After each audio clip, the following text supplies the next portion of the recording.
Welcome to Oh God What Now, the podcast that now stops at Old Oak Common. I'm Dorian Linsky. On today's show, with the Tories' HS2 plans going off the rails, will transport become a key issue at the next election?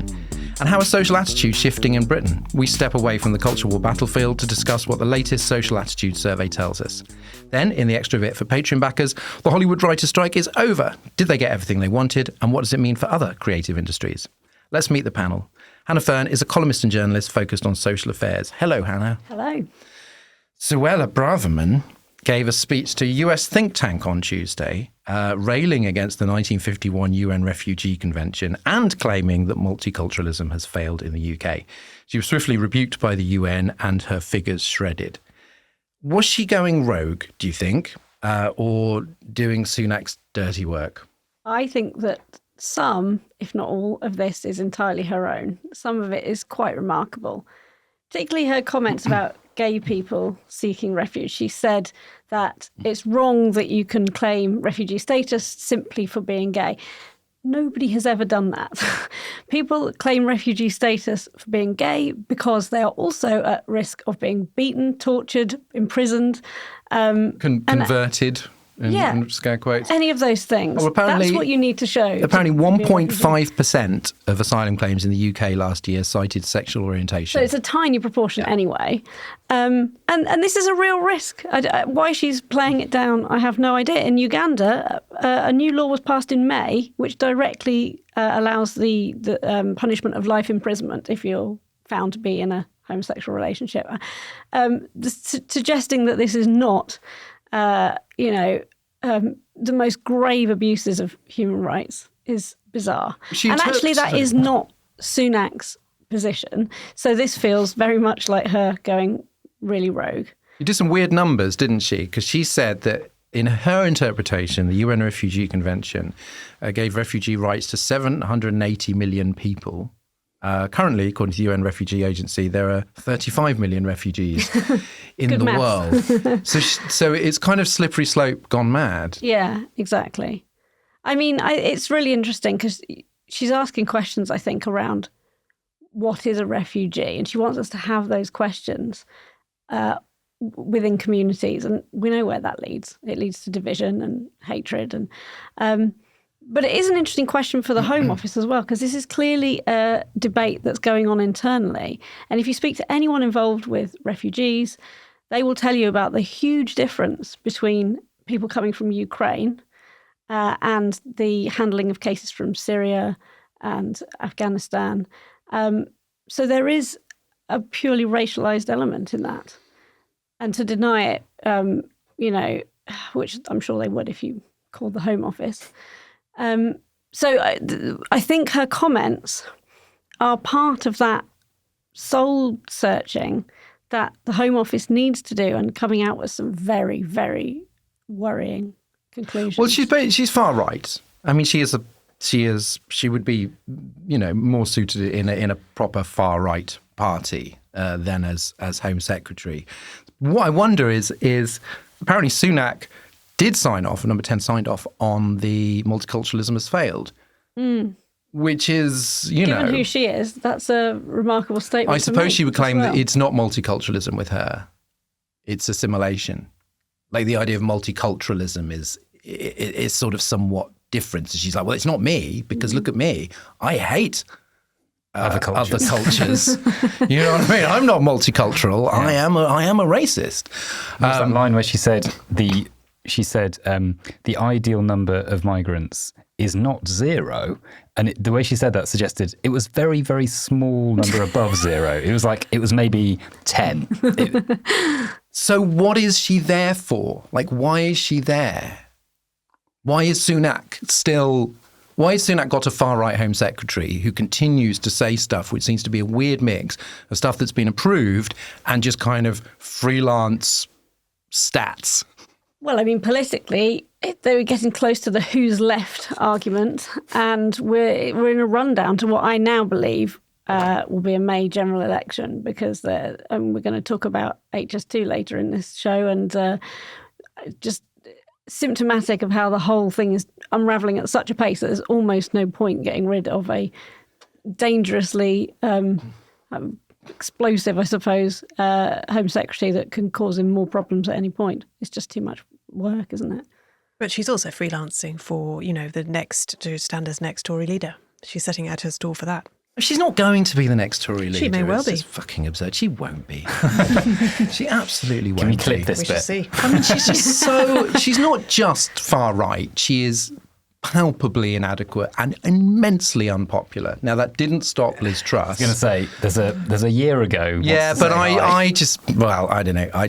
I'm pretty close to 100% sure that she will not be Tory leader, and you can clip this and use it against me if she is, because that will not be the worst thing that happens to me that day. Ros Taylor is an OG mainstay of Oh God What Now, who has just finished writing a book about trust. Hi, Ros. Hello, what's an OG?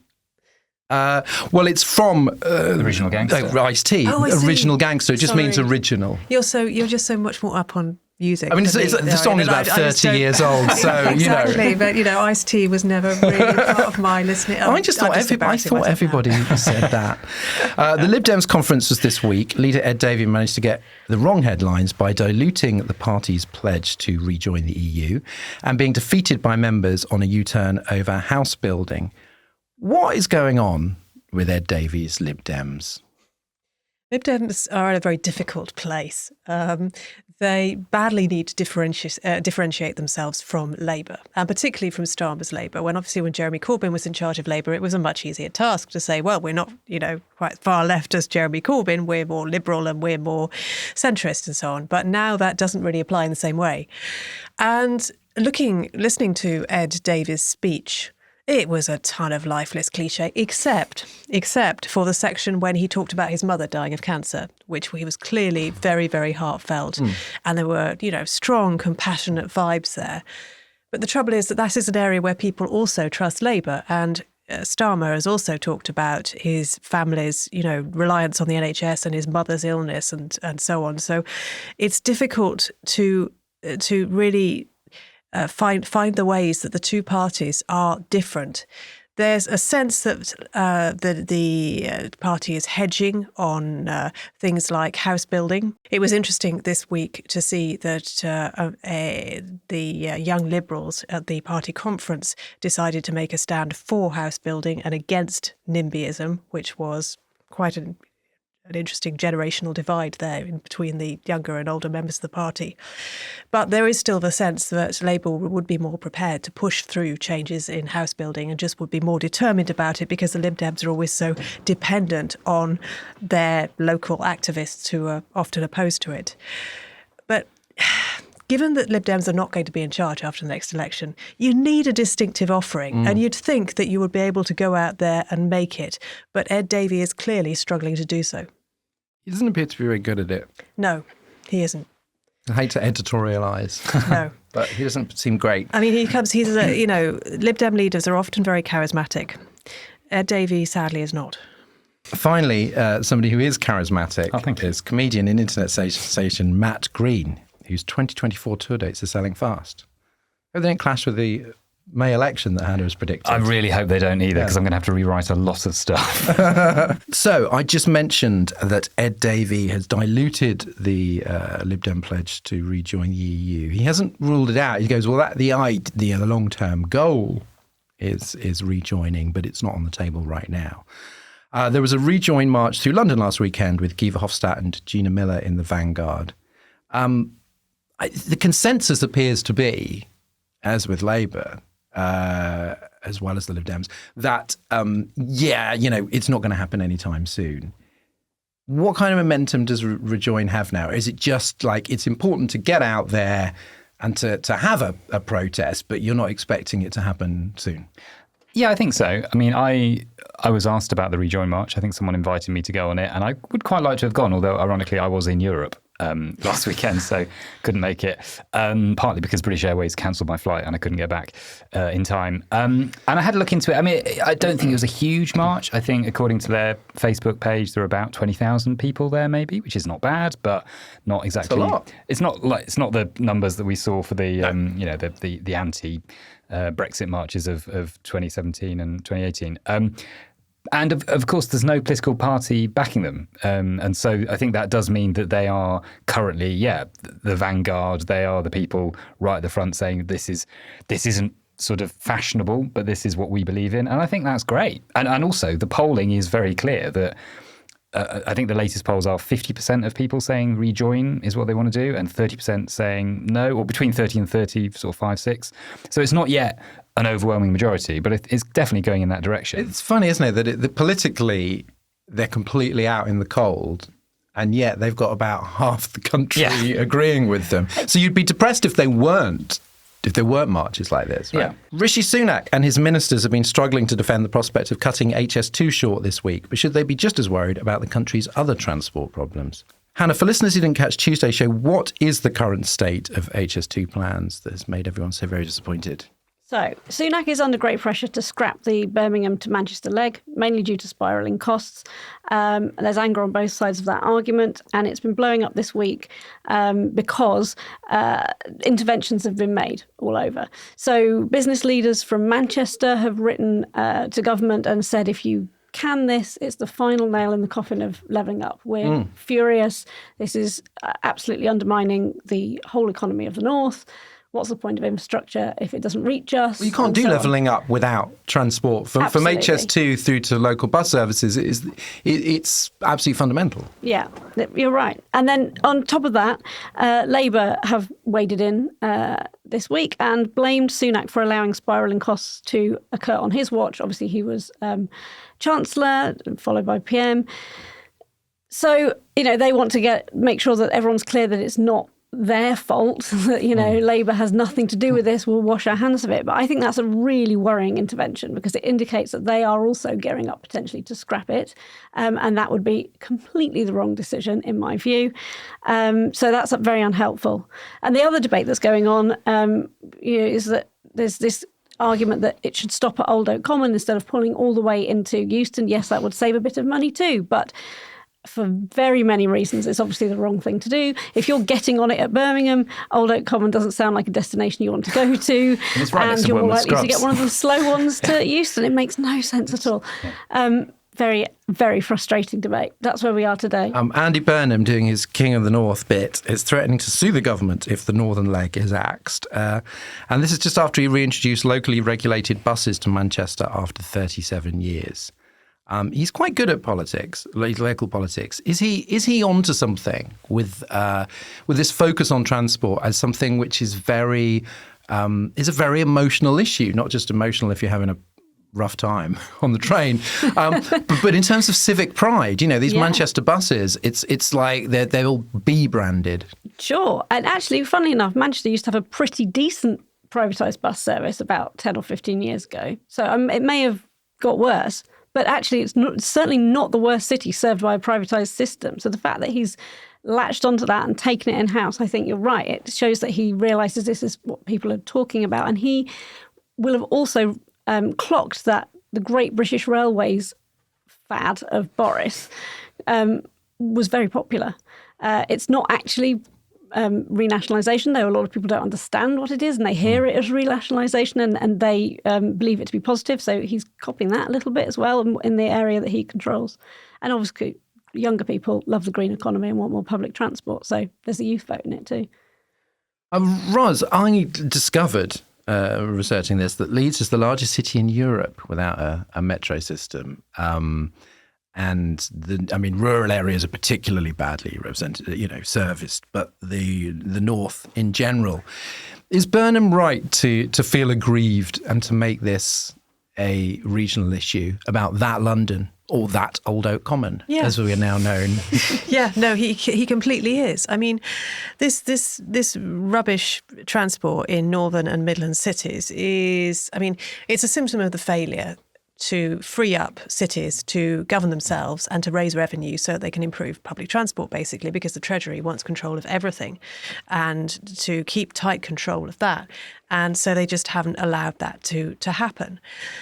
But the state of northern rail services in particular, and it's not just the rail, because one of the problems with the buses is they are so exceptionally slow because the congestion is so bad in northern cities as well. Right. So when you're in a bus, you rely on the traffic being free moving, or else you're screwed, as we all know. But the performance of Northern Rail and Avanti and Transpennine Express has been execrable, really, really bad, and lying about the way they cancel the trains, cancelling trains the night before so that they can avoid penalties and things like that. And meanwhile, while the North has basically had to wait years and years and years for just mediocre upgrades to its existing infrastructure, to its existing railways, we've had Crossrail down in London, and we've had HS1. And it's just, we've had entirely new infrastructure built, which they can only dream of. And it's not just a failure of funding.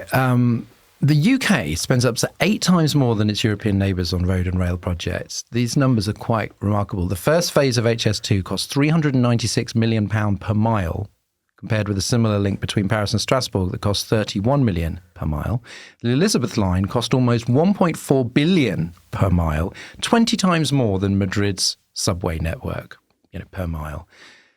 So why is our infrastructure so expensive? I mean, I like the Elizabeth line, but that's a lot of money. It's a paradox, because I was talking just now about how little power cities have to decide their own transport. But of course, local councils and rural people especially have quite a lot of power to oppose planning applications. And that's been one of the problems, and especially one of the problems with HS2, because it goes through some lovely constituencies in the Chilterns and people who don't want it there. And as a result, they have had to build tunnels in order to avoid spoiling nasty views. Tunnels are immensely expensive. They have had to do all kinds of inquiries, which are hugely, again, take years and years to get through, and mitigations and all this kind of thing, which delays it even further. The longer it gets delayed, the more inevitably it's going to cost because of inflation.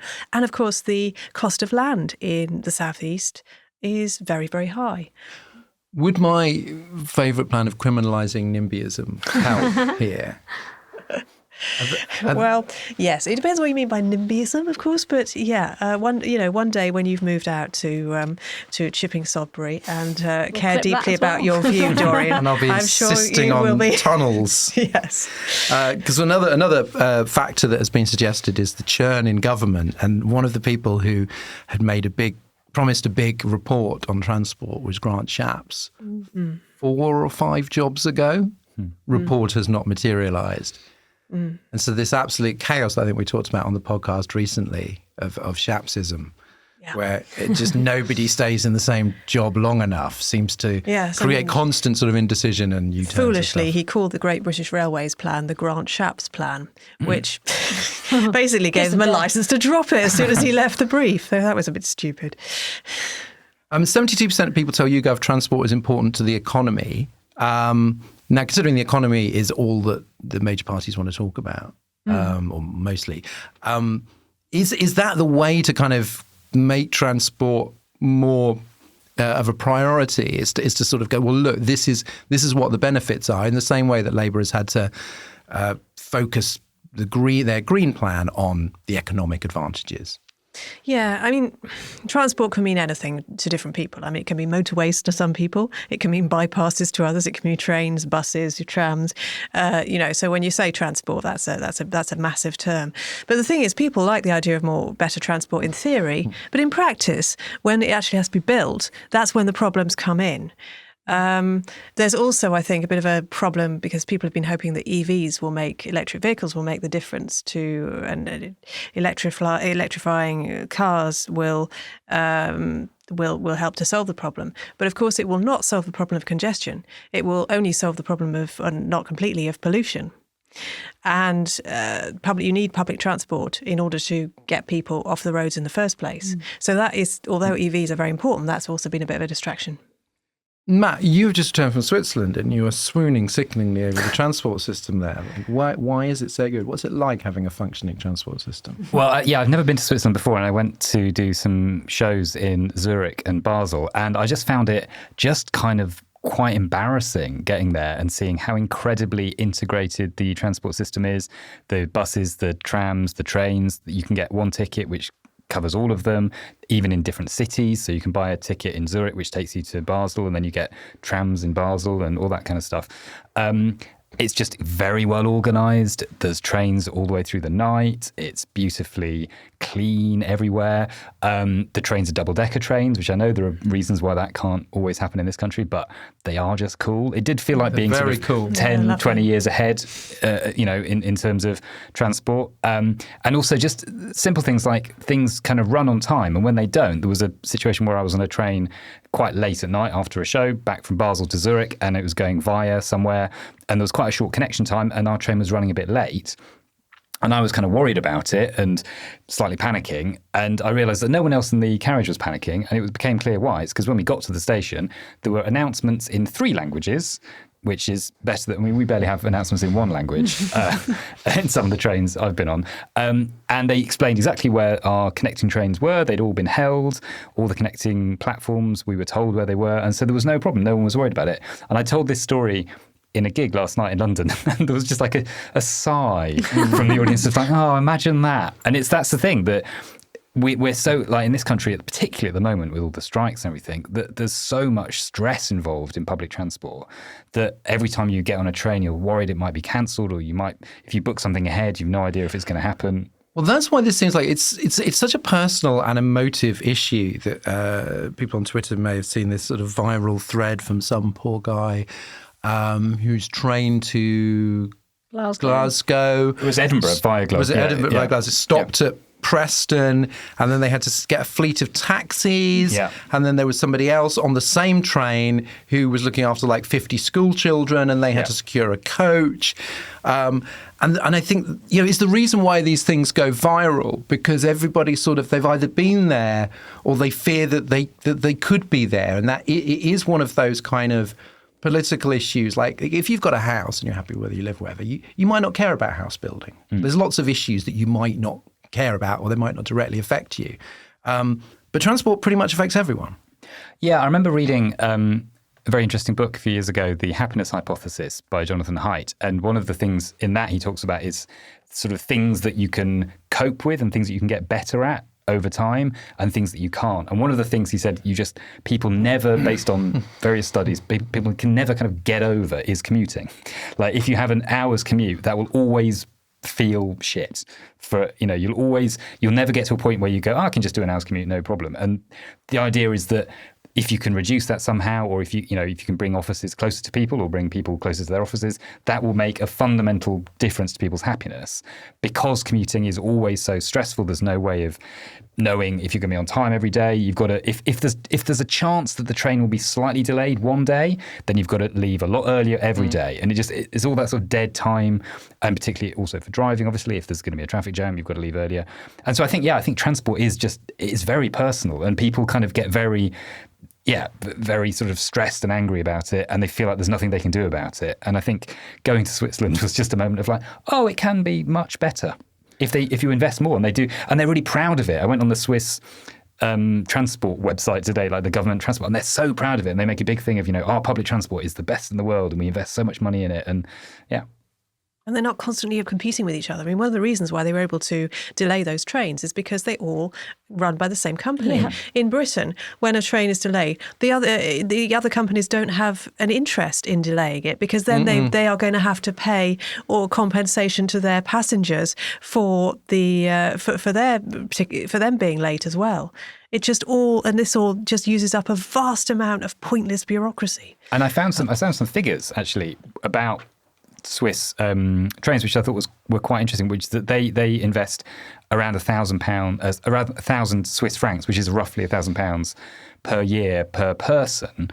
And if you compare that to the UK, we invest roughly 1,200, so more per person in London, but about £400 all around the rest of the country, or between £400 and £500. And so it shows that, London transport, as we know, is pretty good, and the tube's pretty good, and the Elizabeth line's great, and all that kind of stuff, and the buses are pretty good. But outside the rest of the UK, very much less. I do remember the Swiss trains have been like this for a while, because I do remember I remember a sitcom, but I can't remember which one, where a character was boasting about his bowel movements, the regularity. He's as regular as a Swiss train. So this has been like this and for a long it's not time. just I've been to Norway recently, and again their trains are amazing, and they have like creches on trains and stuff. All right, this is getting sickening Yeah, now. I'm sorry. Hannah, 65% of people think government is handling transport badly, according to YouGov, which is remarkably low.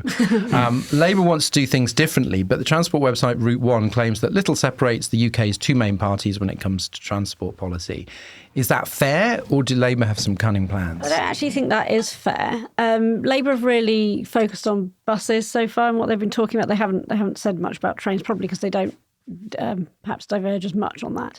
But they've got this plan to create a whole new set of powers for local areas to take control of their bus service, to reinstate dead routes, and to really try and drive local economies by having actually sustainable transport that you can use and can get you to work on time. Because the main reason that most people don't use buses in rural areas, especially in the north, is that they are totally unreliable. So you could lose your job if you try to use it every morning for your commute.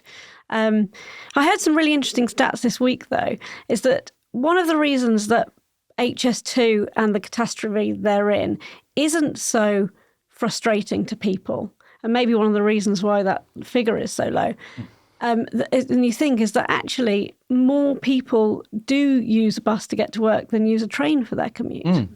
So that really actually surprised me, that classic London bubble thing there, because everyone I know does use a train, or, to get to work, or a tube. And so there's a lot to be won. If you get that right, there's a big vote to be secured. Matt, with the HS2 failure, the anti-ULEZ stance and the green U-turns, have the Tories effectively, if not explicitly, just said, we are the party of cars. Cars are great. If you don't have a car, shrug emoji.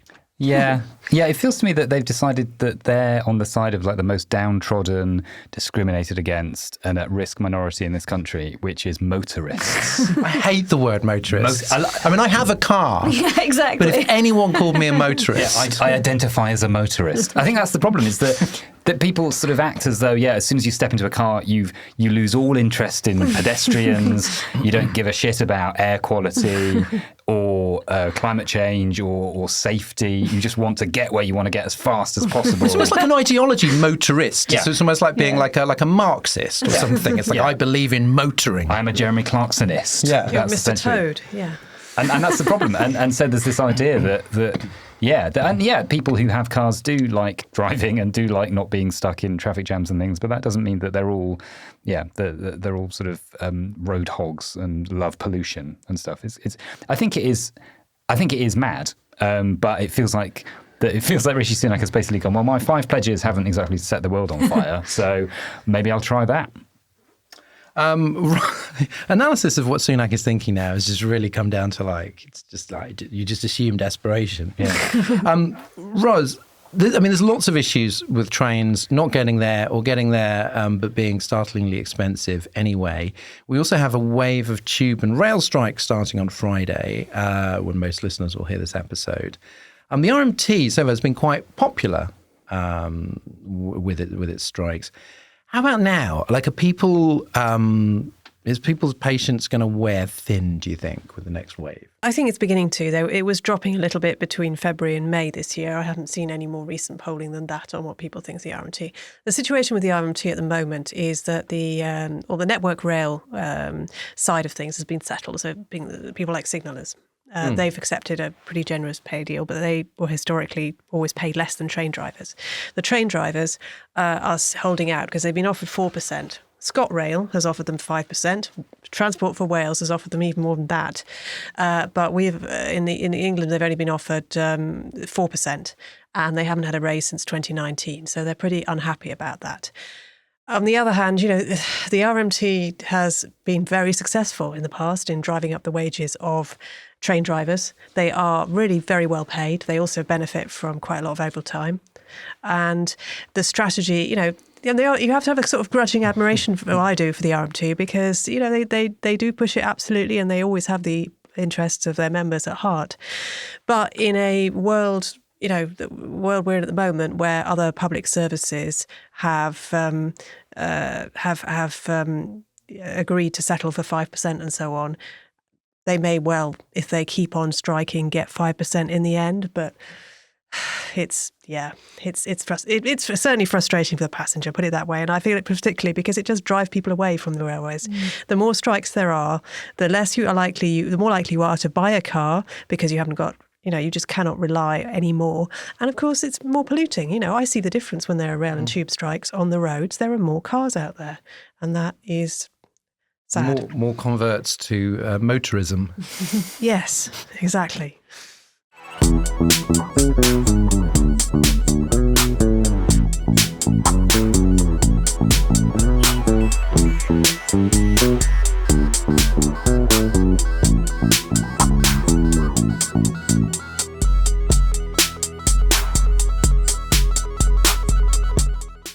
Now it's time for a listener question in But Your Emails. Back us on Patreon. We could be answering your question next time. This week, a listener who wishes to remain anonymous. She was responding to an exchange on Twitter about Labour's plan to put VAT on private school fees. This apparently would give 7% of the population who send their children to private school a good reason not to vote Labour. I am interested, the listener writes, in the assumption that everyone who went to private school will oppose the application of VAT to private school fees. I went to private school and I have 2 children in private school. The application of VAT to my kids' school fees will make them much more expensive. Yet I'm still supportive of this policy and still intend to vote Labour at the next election. I'm fortunate enough to have a good income, but I will still have to forego a few things to be able to keep my children in their current school. I'm genuinely willing to do that. I am happy to pay more in tax, however that is levied, in order to have a fairer, more equal society. Am I really as rare a voter as Mr. Sayers, that's Freddie Sayers of Unheard, seems to assume? I think they are a rare beast in that they're very happy to pay and don't mind the fact that their extra fees are going to the rest of us and educating children in state schools. Well, thank you for that to the writer. But I don't think that they're rare in that they're willing to absorb it. Almost nobody that I know in my social circle who sends their children to private school is going to drop out.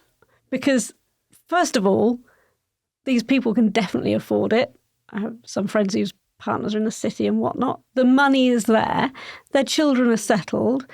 They have made this decision that that's the right place for them. And above all, your child's happiness comes above everything else. So if they are happy in that school, that most people who can afford private school in this country at the moment with the fees, the size of the fees, can definitely absorb the extra and will do so. What drives me nuts about private school lobbyists is they always talk about, they talk about aspirational, working class families who are making sacrifices to send their kids to private school. And I'm sure that they exist.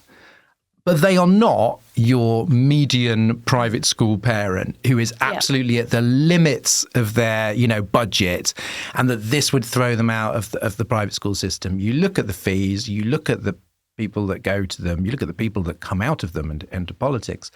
And the aspirational working class kids are vastly outweighed by the very rich kids. Absolutely. And, it's a small amount to a lot of those people, this 20%. Just because for the rest of us, when you're looking at the figures, it's a huge amount, doesn't mean it isn't trifling to, I would imagine, the majority of parents. Now, it doesn't mean they're not going to be angry about it, but they aren't going to take their kids out as a result. Ros, Freddie Sayers' argument in this Twitter thread, which I saw at the time, was that actually, I think you'd be reading too much from Matt Goodwin, said that now Labour was the party of the wealthy, and that this would really hit the Labour vote. Now, are you convinced that this 7% of the population who send their kids to private school is particularly red? And that this would therefore cost Labour a significant number of votes? No, I'm not. I think this is a winner of a policy. I doubt that it will make much difference. There is, of course, the argument that we've already referred to, that thousands of children will be forced out of their private schools and forced to go to state schools, and that even more importantly, this will be a burden on the state schools that they won't be able to absorb, etc., etc. But as Hannah says, I think that's extremely unlikely. It is great that there are some people willing to pay more. I heard James O'Brien make the same point yesterday. He sends his kids to a private school, and he was saying he was happy to pay more. As a parent of kids at a state school, it is depressing to hear how many people on the left feel unable to send their kids to state schools. I hope that if they do improve under a Labour government, they will feel able to change their minds. I think feel unable is rather generous. Well, a choice has been made, and I'm sure sometimes it felt like the only choice that could be made, and sometimes I think it was a choice made because they had the money and it seemed nice. Yeah, I think there are a variety of reasons. And whenever I bring up this subject on social media, there are always people who say, I'm sorry, I felt I had no choice. The local schools were just too terrible. And, different people have different circumstances, sure, and perhaps we shouldn't judge. But it would be great. The greatest thing you can do for state schools, as well as paying taxes for them, is to send your kids there, because it is ambitious parents like you who help make them better. Yeah, I mean, I have not very many very, very strong extreme political views. And one of them is I think private schools are a bad thing and should be abolished completely. Yeah, I agree. As someone who went to one briefly for a couple of years and then went to a state school for the rest of my education, I just think I think they are the root of so many of the problems in this country politically. The fact that we have a political class who essentially don't feel connected to people who they are in charge of. I think there's a real sort of sense of dislocation, a lack of community feeling in so many of the people who end up in leadership positions, because they don't understand the people, the vast majority of people's experience. And it's not 7% of people who go to private school, it's 7% of children. You're right, yeah. Which I think is crucial as well, because it's quite a small percentage of a small percentage. So it's a tiny amount of people each year who get this huge benefit. Now, I'm a realist. Obviously, there's no way that's ever going to happen, that they're all going to be abolished. So, yeah, I think anything that says to people this is a privilege that needs to be paid for and definitely shouldn't get some sort of charitable benefit for, I think is I'm all on board with that. And also I think we've got to accept that people, when the writer says, am I a rare beast? I think, well, yeah, but we accept the other way around. We accept that people vote against their economic interests all the time for other things. That's the whole sort of story of populism, isn't it? That people will vote against their economic self-interest for cultural reasons. And I think, why not turn it the other way around? That, people should vote against their economic self-interest for cultural reasons. It's gratifying. I hope that there are more parents like that. The Tories love to invoke the values of real British people, unlike the unreal ones sitting in this room and listening to us, when they wage war on far-left wokery. But what do British people actually believe? Since 1969, the National Centre for Social Research has set out to gauge the mood of the nation by talking to people instead of for and about them. Weird. In 1983, it launched the British Social Attitude Survey. The new report, written by loquacious friend of the pod, John Curtis, is out now. Ros, I found this quite cheering. Two big numbers here showing that Britons are both more liberal and more left-wing than at any time in the survey's history, with a dramatic shift in both columns since 2019. And in fact, today's 55-year-old is more liberal than 1993's 25-year-old. And that's the same person. So it's not just generational. Obviously, younger people, just are more liberal than their parents. But it's the same people. Did that surprise you? No, it didn't actually, because I was thinking back to 1993 was the year I left school. I was thinking back to the cohort I was with. I remember one teacher asking a class I was in, do you think homosexuality should be illegal? And everyone but me put up their hand up. Even then, I was a sad liberal. Yeah, this is the Britpop kids, man. What? I know, and I don't believe. I mean, this was rural Shropshire, so it was not urban. But I do not believe that all the people I was at school with still hold that view. At all. I'm pretty sure most of them are absolutely fine now with gay people and gay marriage. And there's an absolute sea change in my daughter's cohort in terms of tolerance of all kinds of sexualities, basically. What I would say is that there are some prejudices that have not gone away. And again, the prejudice against people with disabilities, for example, is still alive and well. And the BSA the British Social Attitudes, doesn't look at that at all, doesn't monitor it.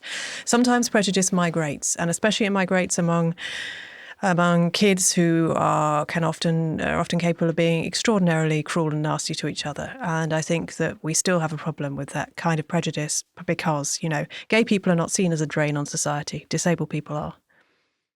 Were you surprised by the shift since 2019? So if you put it over like 30 years, you go, sure, the country's likely to become more liberal. But if you look at the left-wing measure, and this is obviously, this is people self-describing their values. They're not just saying, are you right-wing or are you left-wing? They're going, what do you think about all these different things? And then they calculate the number from there. And dramatic shift since then. I mean, I was trying to work out whether sort of Brexit and Corbynism sort of cancelled each other out because it didn't seem to move that much. It's a pandemic thing. It's since the pandemic, it's changed. It's radicalised everyone. And it's radicalised younger people. If you drill down the figures, it's younger people who are getting further left since the pandemic. Although there is a paradox here. They don't want higher taxation and they don't want higher spending. And simultaneously, they feel welfare cuts have gone too far. Now, how do you square that circle? I mean, you can't really.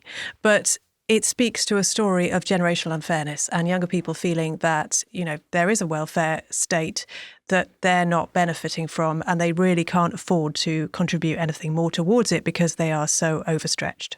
Do these figures challenge the idea that people are only switching to Labour because the Tories are so very useless? And it is Starmer and the Labour leadership sort of failing to notice or reflect that? If you really have had this significant shift leftwards since 2019, it suggests that actually a lot of people might be voting Labour or might even find Labour insufficiently left-wing because their values are changing. Yeah, I wonder. I mean, it reminds me a little bit of what we talked about right at the beginning about Rejoin, that we're in a situation where half the country is in favour of something that none of the political parties are willing to countenance. Apart from the Greens.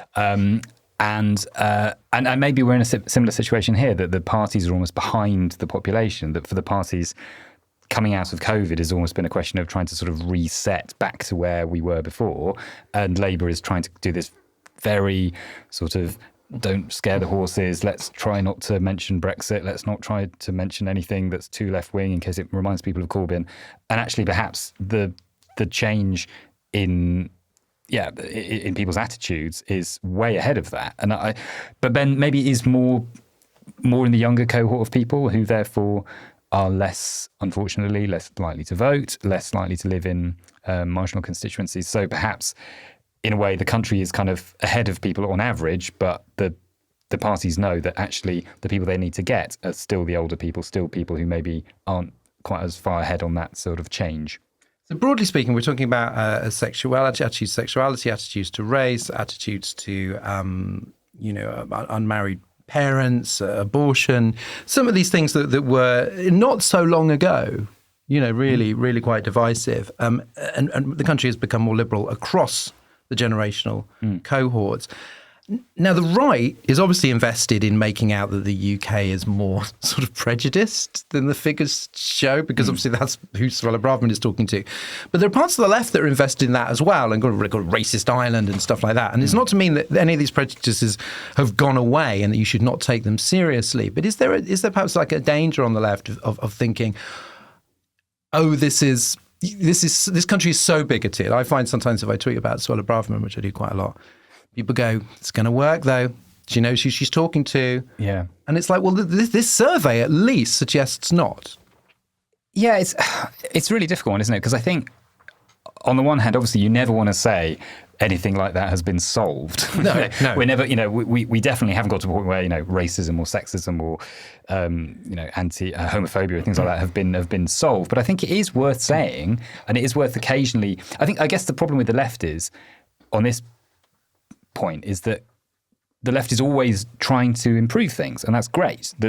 Is always trying to push forwards. There's always progress to be made. We never want to sort of rest on our laurels. But I think perhaps that does mean sometimes it feels almost a bit relentless and a bit like it won't take the victory, and there is a victory here. There is a sense that things have improved a lot, and I think perhaps sometimes it is worth people on the sort of progressive side of things stopping for a second. I'm not saying, leaning back and saying everything's done, but saying, yeah, let's celebrate our successes. Something positive is happening. We are bringing people with us, and generally people are now believing more what we think than what the right thinks, and that's a really positive thing. And it's sort of, I always think of that sort of classic thing about the left looks for enemies, the right looks for allies. And I think we should turn that round in this situation, because actually turns out lots of people are allies of the left, but they don't want to.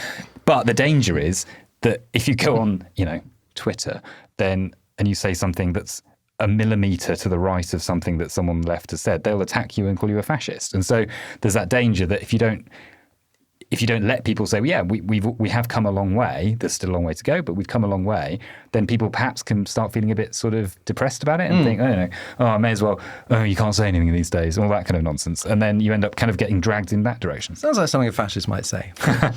The big exception in the liberalising trend is attitudes towards trans people. Prejudice, the word used in the survey and literally used in the questions, has doubled from 18% to 36%. Support for self-ID has plunged from 53% to 30%. While women, young people, the more educated and the less religious are more liberal, the trend holds across all groups, the movement there. What's happened there since 2019? Can I introduce you to the concept of the British press? I think it's become a big part of the culture war, obviously. And I think, and it's been a quick change that in only a few years, I think it feels like an issue that perhaps used to be seen as something very personal, and people thought it was an issue of personal choice and quite a small issue. People, weren't thinking about it all the time, and if you asked somebody about it, they wouldn't necessarily have thought about it before, and so they thought, we'll just, let bygones be bygones. Let people do what they want to do. And now there's a lot of talk about it. There's a lot of controversy about it. There's a lot of sort of anti-trans rhetoric in the press. That's had a big impact. And I think it does show that, progress in inverted commas can go in both directions, that you can, if you make a lot of noise about an issue, it can change attitudes, and that can happen to any group. Hannah, let's talk about economic views. Recently, you may have noticed that Trussite neoliberals have been plotting a comeback. Not an immediate comeback, but the report shows unprecedented enthusiasm for state intervention. More than half want to increase taxation and spending on public services. The number of people who want state support for industry and control over prices has more than doubled since 2006, or at least influence over prices. I don't think they want the state setting all the prices. So this seems to me like a kind of new age of Keynes in terms of what people want the state to do, and an extremely bad time for kind of small state, laissez-faire think tankers. Well, it's interesting because on the one hand they say that, and on the other hand they worry about how taxation will hit them and whether they feel that they could contribute more. So it's an interesting paradox. But I think it is exciting to see people feeling really positive about public investment and what public services mean for them.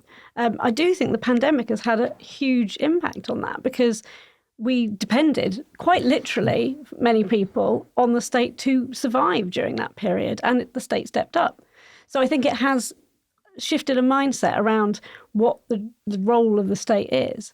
So that's a good thing from my perspective.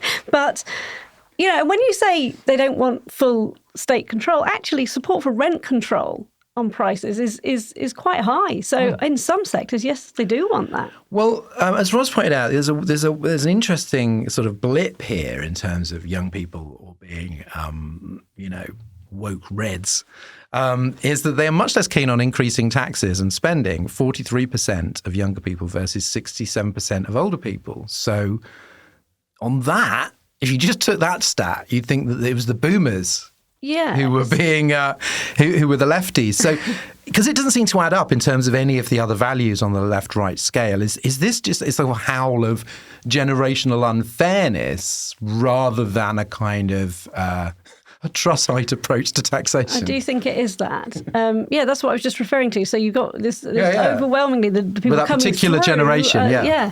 I do think it's the latter. What do they get in return, actually, to be fair? The social compact has completely broken down. They're getting very little in return. They know they're not getting a triple lock pension. They are definitely feeling sort of, why should I pay for the boomers' comfortable life? And there's a lot wrong with that statement and sentiment. It's much more complex, but you can understand its arrival. That's how people start to feel. If the public wants a lot more from government, as these figures suggest, then they have got to pay for it. But then if you sort out the issues like housing and job stability and cost of living, then people will feel much more warm about the idea of being a contributor as well as a receiver in that relationship. I just wonder if part of it's to do with student fees, that effectively lots of younger people have a marginal tax rate which is enormous now. And so it's maybe not so much them saying we don't want to pay for stuff. It's like we're already paying through the nose. We're already paying a higher marginal tax rate than Rishi Sunak is, then why should we have to pay any more? So I just want to say about this whole survey, it's well worth reading online. It's very sort of clearly laid out, and there are so many sort of interesting kind of trends and wrinkles. And one thing for some of this age gap that we talk about in politics is really only opened up in the last few years on the left-right axis. And yet at the same time, as somebody pointed out, like if you look at all the big anti-status quo movements of the last few years, whether that is sort of Brexit, Corbynism, Scottish independence, even now Rejoin, most of the main figures are boomers. They still really want to change the world. And obviously with Corbynism, you had a kind of a mix, and they're sort of missing out the middle a lot of the time, age-wise. But it's just, it sort of gives you this data, and then it also gives you all of these fascinating contradictions and holes and questions. And one of them, Ros, is that the Open Society Foundation also studies social attitudes, but in 30 countries. And their latest report tells a different story. They say, and it's quite startling, just 57% of 18 to 35-year-olds believe democracy is the best system versus 71% of older generations. 42% of young people in these 30 countries say that army rule would be good. So this does include countries like Russia, Saudi Arabia, Pakistan. It's a mixed bag of nations there.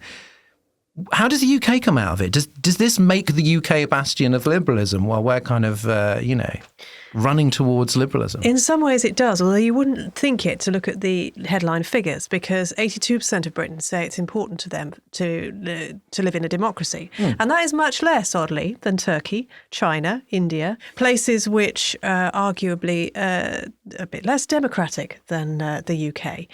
And people clearly have different ideas of what is democratic and no shared understanding of it. When you drill down, though, and ask people if they want army rule or if they want a leader who doesn't bother with parliament or elections, then actually the situation changes. And Britons then say they're not keen on that at all.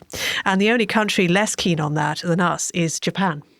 Well, that's because Japan has experienced basic military rule, didn't go well. Well, that is really reassuring, because I was worried that I was trying to make we don't want that democracy. Everything add up. It's like young people, liberal, left, not so keen on higher taxes, really into coups. Like it was. It's like we don't like the abstract, idea, or we're not very keen on the abstract idea. But when it comes down to whether it would mean the army ruling us, we're actually not that keen in this country. Well, this is good. The massive differences you see, which were particularly interesting for me, are in trust. So 76% of Chinese say they trust politicians. 20% of Brits say they trust politicians, which may not surprise you very much. But it's 15% in France, which of course is infamously distrustful of its politicians. And yet that does not reflect the lived reality, I think we can agree. It's more a societal attitude than a genuine comparison between the state of people's lives in different countries. Well, this is the caveat with all of these, is that these are the stated values. They're not necessarily borne out by, voting behaviour. But I think that if I was a conservative looking at these figures, particularly if I was socially conservative and economically very free market, and I would see this as this kind of like dead zone politically. Yeah, I mean, there are reasons for the Conservative Party as it currently sits to be very worried. But it does make you wonder, if they've seen these stats, you would presume at least somebody in their future planning department is looking at this. They really must realise that the woke wars are a terrible mistake, because there's potentially a large group of economic conservatives who are extremely socially liberal and would get on board with a future Tory party that flipped it. Yeah, again, I'm afraid the Tories don't seem to be very good at this.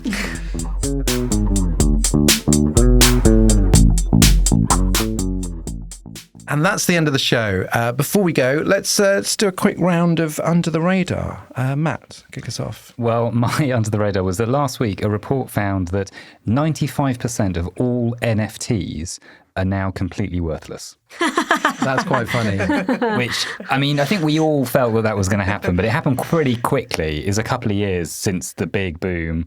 And also the sort of sting in the tail is because they're sort of crypto based, they take up a lot of energy, and so apparently all the NFTs in the world add up to the equivalent of over 2,000 homes' energy a year. So it's literally just people burning money. Essentially, that's what's happened. And I just feel quite smug about it, because when it sort of first started, I was asked to do some sort of comedy NFTs. I didn't even know what that really was. And I feel like that's just environmentally bad and a scam. And so I didn't do it. And I'm very glad, because... Well, I just didn't really understand what they were. And then when I did understand what they were, I was like, maybe I don't know, enough to dismiss this. And then I saw the Bored Ape things. And then I'm like, no, just... Yeah, you can dismiss this. Yeah. If this is the aesthetics of these people, this will not end well. Yeah. Ros? Well, last week on Oh God, What Now, I talked about how I wasn't convinced that freedom of movement in the EU would last actually that much longer. Sadly, within the last week, this is beginning to come to pass. There's been a visa corruption scandal in Poland, which you might not have heard about. But basically, corrupt consular officials have been accused of issuing potentially tens of thousands of visas for money, which obviously also give access to the EU, because Poland is an EU member. And because of this, and because they say that too many migrants are coming over from Poland, Germany is now reintroducing border checks with Poland and the Czech Republic. And Poland is also threatening to do the same on their side for exactly the same reasons. They say there are too many refugees coming from Germany, and they don't feel secure either. So it's not looking terribly good. Hannah, we're going good news, bad news. We've had one of each. News, sorry. Okay. We should just call Under the Radar good news, bad news. But it's always bad. This one's bad. It's an exclusive story from Pete Apps, who we've had on the show before. He's a housing journalist. He won the Orwell Prize for his book on Grenfell. He has discovered that Levelling Up Department has basically been accused of suppressing a report which is into the fire risk around modern methods of construction, which is a complicated way of basically saying building stuff in factories and then sticking them in the ground to save money on building houses. This leaked emails that he's seen reveal that this report should have been published last summer, about this time last year, in fact, September 2022. They've been sitting on it. And why does 1 year on something so techy as that matter? Because the government has ordered at least a quarter of its new social housing to be built using these methods. So if there's a massive fire risk, we really ought to know about it, and we should probably be stopping using these methods. Bad news for me. People may know that 1/3 of Armenians in the disputed region of Nagorno-Karabakh have fled to Armenia following a military offensive by Azerbaijan, which has been internationally condemned. There's a lot of angles on this, the kind of relationship between these countries and Russia, and how weak Russia is. The one that interested me is that Azerbaijan, since the invasion of Ukraine, has been courting European politicians and businesses as an energy supplier to replace Russia, despite allegations of war crimes in the region in 2020 and the fact that it is another authoritarian regime. And just, I think a few days ago, they had a very jolly conference in Mayfair about why you should invest in Azerbaijan just before they invade this region and displace a third of Armenians. And there is talk of whether there should be sanctions. It seems to me that there should be. But I mean, the lesson one learns over and over again, and I know you can't transition to, renewables overnight and become, self-sufficient in energy. Like, how many times are we going to see that this country that has been selling us, gas or oil, turns out to be run by a bunch of bastards who do war crimes? Just seems like perhaps another example of that. And if possible, we should probably do that as little as possible. Thank you so much to Matt. Thank you. Ros. Thank you. And Hannah. Thank you. Stick around for the extra bit after Demon is a Monster by Corner Shop and the traditional thank you to our generous supporters. You could join them and get the podcast early and without ads, plus lots more. Search Oh God What Now, Patreon to find out how.